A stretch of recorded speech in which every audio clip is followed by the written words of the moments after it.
Welcome to another episode of Boom and Bust. I'm your host, Tony Clement. I am here at the News Forum where all voices matter. Just how generous are Canadians when it comes to charitable giving? A study on generosity in Canada by the Fraser Institute has some concerning news. Here to talk about it is Jake Fuss. He is the Director of Fiscal Studies at the Fraser Institute. Welcome to the program. Thanks very much for having me on. Yeah, first of all, maybe just start at the basics, Jake. What were you measuring and how did you measure it? Well, every holiday season, we track the generosity of Canadians. So we look at the tax returns of Canadians and ultimately the level of charitable giving that they're donating, in terms of both the share of income that's donated and also the percentage of tax filers that are making donations. And what we found in the latest report is that charitable giving is again on the decline and reaching record lows again. When we're comparing to the last couple of decades, we're again at the lowest point, both as a share of income donated by Canadians and also in terms of the percentage of tax filers making donations. So this is obviously concerning news for vulnerable Canadians who rely on charitable donations for essential things like food and shelter, especially during the holiday seasons.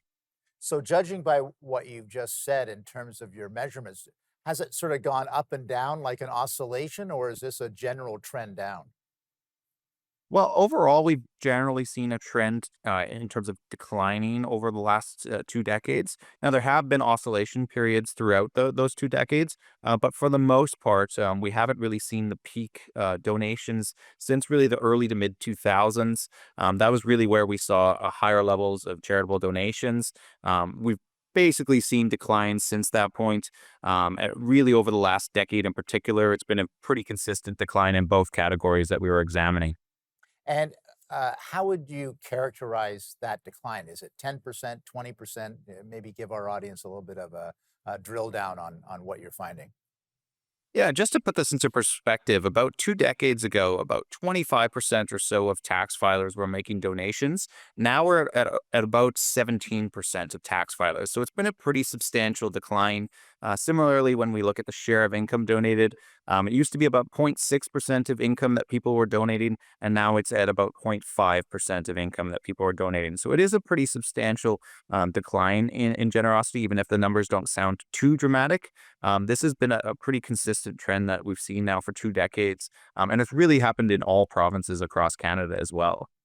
Are there particular provinces where it's happened more than other provinces? Well, certainly. I mean, we've seen pretty substantial declines in every province, but some of the provinces, particularly in Atlantic Canada, have seen steeper declines than some other provinces across Canada.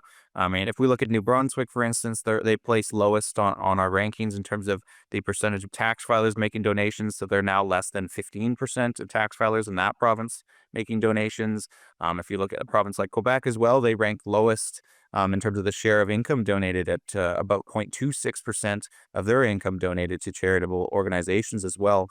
So we've seen, particularly in Eastern Canada and Atlantic Canada and Quebec, really steep declines. But like I said, this is not necessarily unique to those provinces. We've Right. seen declines across Canada, in Ontario and in Western Canada as well.